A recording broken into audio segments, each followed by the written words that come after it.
Once upon a time, a princess named Snow White lived in a castle with her father the king and her stepmother the queen. Her father had always said to his daughter that she must be fair to everyone at the court.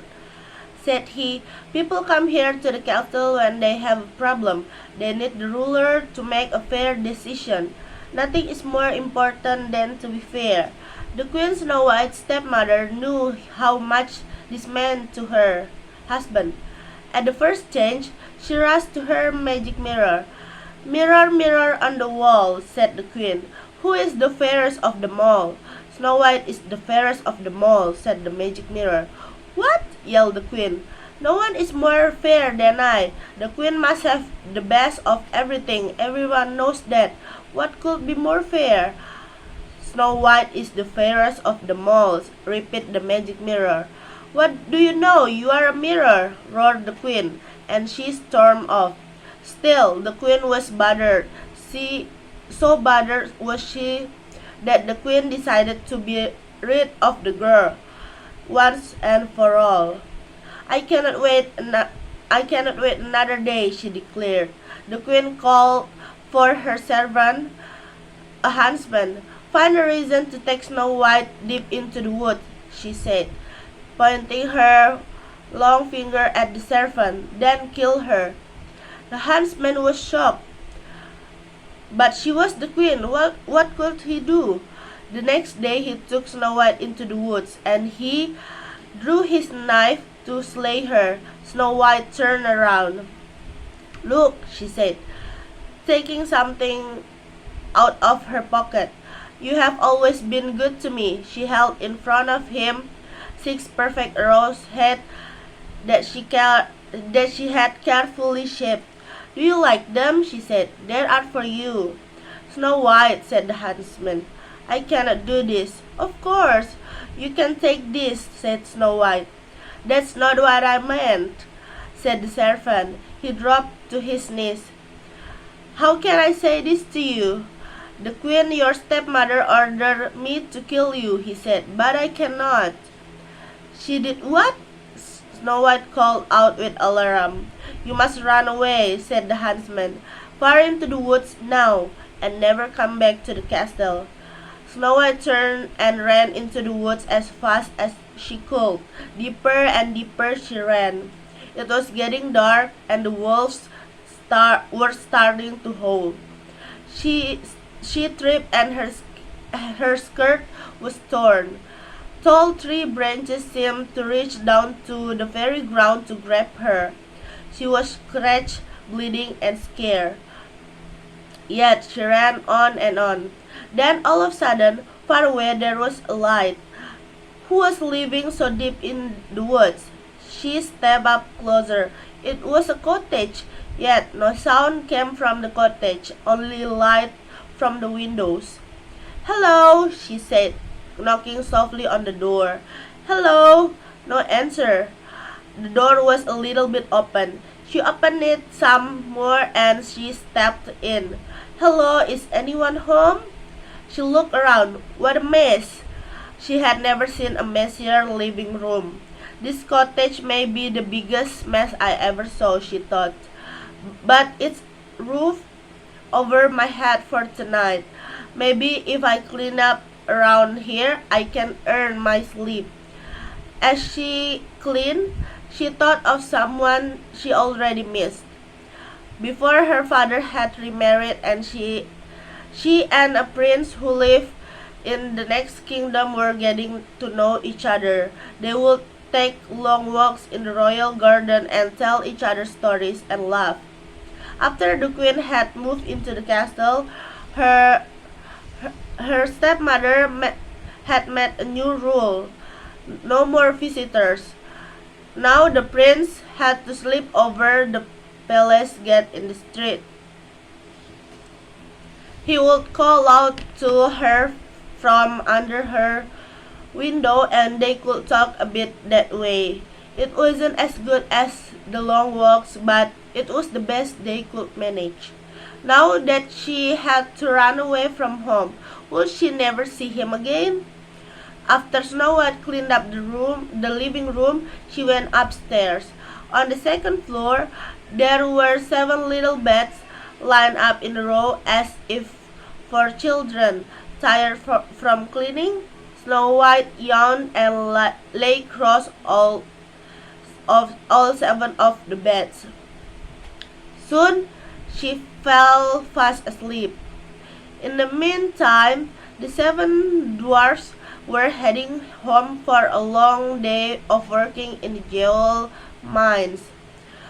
When they opened the door, you can imagine their surprise when they saw their cottage all cleaned up. "What kind of magic is this?" said one of the dwarfs, whose name was Doc. "I wouldn't mind more magic like this," said another of the dwarfs with a smile. His name was Dopey. "We'd better check upstairs," said another dwarf, whose name was Grumpy. "Something is fishy around here, that's for sure." There, lying across all their beds, was a young lady fast asleep. "Who are you?" said all the dwarfs at once. Snow White bolted awake. The 7 dwarfs could tell she was as surprised as they were. Soon they all relaxed and shared their stories. Snow White learned their names: Bashful, Doc, Dopey, Grumpy, Happy, Sleepy, and Sneezy. She told them all about her stepmother, that her stepmother had tried to get the huntsman to kill her, that the huntsman had set her free in the woods, and that she could never go back home again. "Stay here with us," said Bashful. "That's sweet," said Snow White.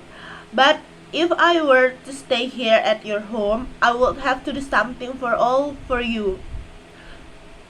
"You already cleaned up our place," said Sneezy. "Keeping the house clean will be easy," said Snow White, as long as we all pitch in. I will let everyone know what part they can do, and I will do my share too, of course." "That's fair," said Happy. "But there must be something else I can do for you," said Snow White. The 7 dwarfs shrugged. "Do you know how to read?" said Doc. "We have these books filled with wonderful tales and would love to be able to read them." And so it was agreed that Snow White would teach them how to read. To celebrate their new friendship, Snow White and the 7 dwarfs sang and danced the night away. The next morning, before they left for work, the 7 dwarfs warned Snow White she must not open the door to anyone. After all, who knows what evil her stepmother might do? The princess nodded in agreement, and the dwarfs left the house. The princess prepared her first reading lesson. She also prepared a good hot meal for the 7 dwarfs when they returned home that night, and so the days passed. Back at the castle, the queen marched up to her mirror. "Mirror, mirror on the wall," she demanded, "who is the fairest of them all?" "Snow White is the fairest of them all," said the magic mirror. "That's impossible," screamed the queen.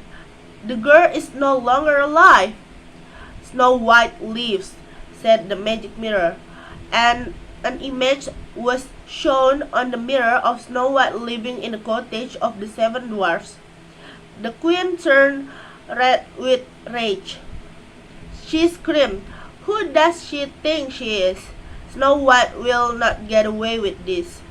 At the cottage of the dwarfs the next afternoon, when the 7 dwarfs were away at work, there was a knock on the door. "Who is it?" said Snow White.